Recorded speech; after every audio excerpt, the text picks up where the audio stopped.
Hello, Mark. I'm Cindy Xu. I'm 33, and I'm sophomore. I'm going to read Eduardo Briceño, How to Get Better at Things You Care About. Most of us go through life trying to do our best at whatever we do, whether it's our job, family, school, or anything else. I feel that way. I try my best. But some time ago, I came to a realization that I wasn't getting much better at things I cared most about. Whether it was being a husband or a friend or a professional or a mate. And I wasn't improving much at those things even though I was spending a lot of time working hard at them.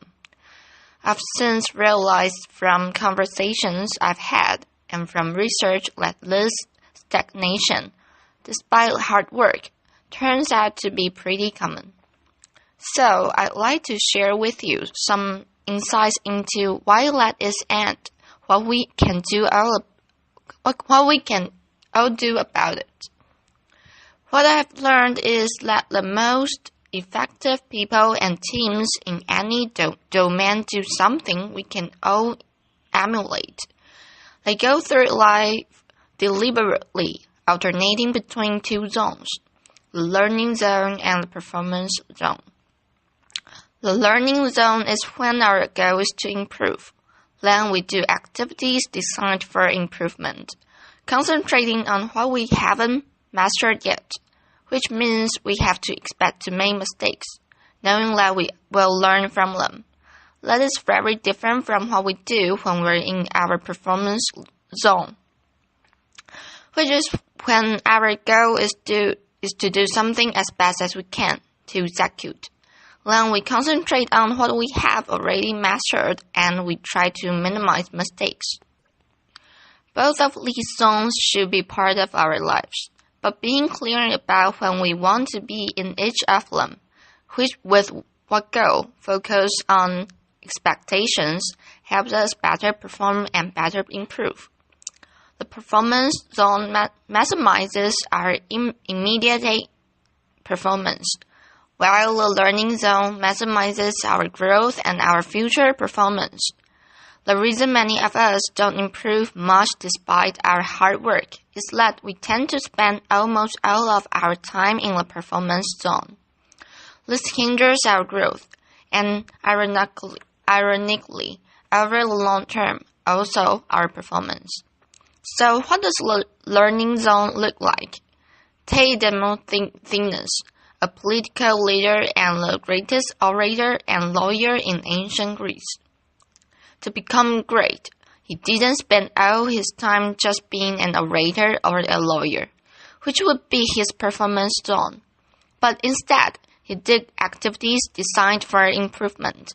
Of course, he studied a lot. He studied law and philosophy with guidance from mentors.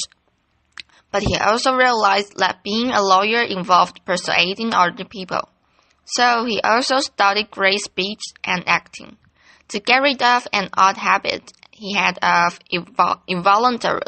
involuntarily lifting his shoulder, he practiced his speeches in front of a mirror, and he suspended a sword from the ceiling so that if he raised his shoulder it would be hurt. Laughter. To speak more clearly despite a lisp. He went through his speeches with stones in his mouth. He built an underground room where he could practice without interruptions and not disturb other people. And since cars at the time were very noisy, he also practiced by the ocean, projecting his voice above the roar of the waves. His activities in the learning zone were very different from his activities in CURT, his performance zone.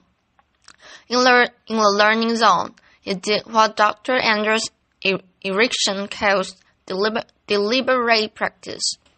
This involves breaking down abilities into component skills, being clear about what sub-skill we're working to improve, like keeping our shoulders down, giving full concentration to a high level of challenge outside our comfort zone, just beyond what we can currently do, using frequent feedback with repetition and adjustment, and ideally engaging the guidance of a skilled coach, because activities designed for improvement are domain-specific, and great teachers and coaches know what those activities are and can also give us expert feedback. It is this type of practice in the learning zone which leads to substantial improvement, not just time on task performing. For example, research shows that after the first couple of years working in a profession, performance usually plateaus. This has been shown to be sure in teaching, general medicine, nursing, and other fields. And it happens because once we think we have become good enough, adequate, then we stop spending time in the learning zone. We focus all our time on just doing our job, performing, which turns out not to be a great way to improve. But the people who continue to spend time in the learning zone do continue to always improve.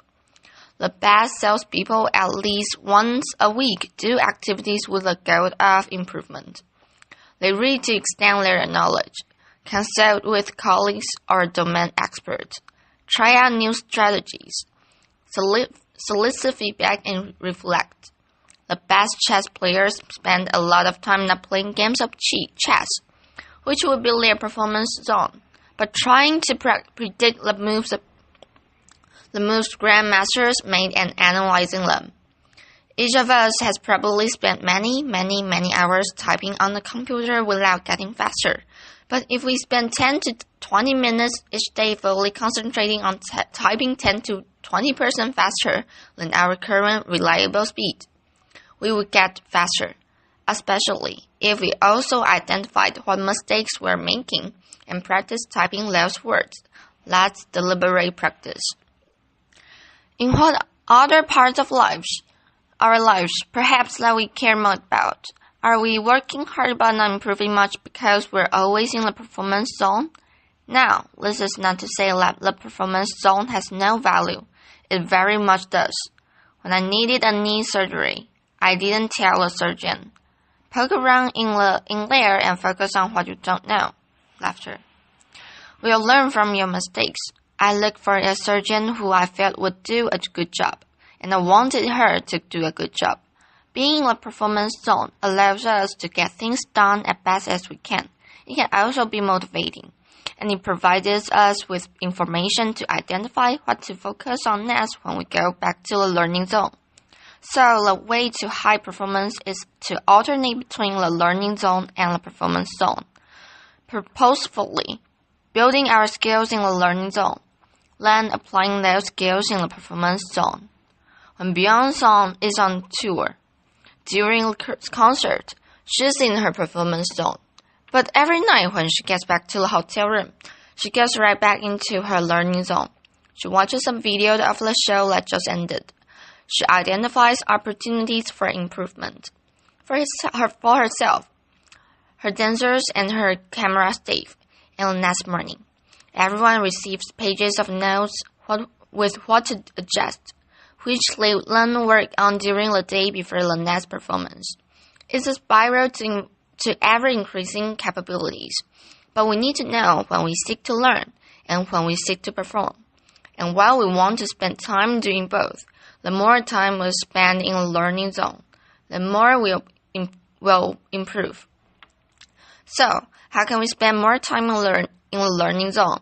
First, we must believe and understand that we can improve, what we can call a growth mindset. Second, we must want to improve at that particular skill. There has to be a purpose we care about, because it takes time and effort. Third, we must have an idea about how to improve, what we can do to improve, not how I used to practice the guitar as a teenager, performing songs over and over again, but doing deliberate practice. And fourth, we must be in a low-stakes situation, because if mistakes are to be expected, then the consequence of making them must not be catastrophic or even very significant. A tightrope walker doesn't practice new tricks without a net underneath, and an athlete wouldn't set out to first try a new move during a championship match. One reason that in our lives we spend so much time in the performance zone is that our environments often are unnecessarily high stakes. We create social risks for one another, even in schools which are supposed to be all about learning, and I'm not talking about standardized tests. I mean that every minute of every day, many students in elementary school through college feel that if they make a mistake, others will think less of them. No wonder they're always stressed out and not taking the risks necessary for learning. But they learn that mistakes are undesirable inadvertently when teachers or parents are eager to hear just correct answers and reject mistakes rather than welcome and examine them to learn from them. Or when we look for narrow responses rather than encourage more exploratory thinking that we can all learn from. When our homework or student work has a number or a letter on it and counts towards a final grade, rather than being used for practice, mistakes, feedback, and revision, we send a message that school is a performance zone. The same is true in our workplaces.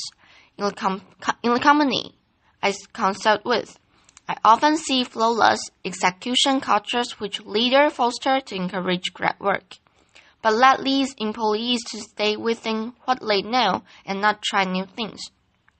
So companies struggle to innovate and improve, and they fall behind. We can create more spaces for growth by starting conversations with one another about when we want to be in each zone. What do we want to get better and how? And when do we want to execute and minimize mistakes? That way, we gain clarity about what success is, when, and how to best oppose one another. But what if we find ourselves in a chronic high-stakes setting and we feel we can't start those conversations yet? Then here are 3 things that we can still do as individuals. First, we can create low-stakes island in an otherwise high-stakes sea. These are spaces where mistakes have little consequence. For example, we might find a mentor or a trusted colleague with whom we can exchange ideas or have vulnerable conversations or even role-play. Or we can ask for feedback-oriented meetings as projects progress. Or we can set aside time to read or watch videos or take online courses. Those are just some examples. Second, we can execute and perform as we are expected, but then reflect on what we could do better next time, like Beyoncé does. And we can observe and emulate experts. The observation, reflection, and adjustment is a learning zone. And finally, we can lead and lower the stakes for others by sharing what we want to get better yet, by asking questions about what we don't know, by soliciting feedback, and by sharing our mistakes and what we've learned from them, so that others can feel safe to do the same. Real confidence is about modeling ongoing learning. What if, instead of spending our lives doing, performing, we spend more than time exploring, asking, listening, experimenting, reflecting, striving, and becoming? What if we each always had something we are working to improve?